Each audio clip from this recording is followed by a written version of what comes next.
a video tutorial. I will find the designs here.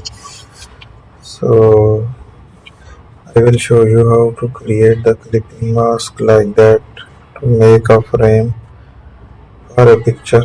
So first of all we will remove it. Then I will start to take a shape there. Here I will embed the image over it. So that's the image we will take there,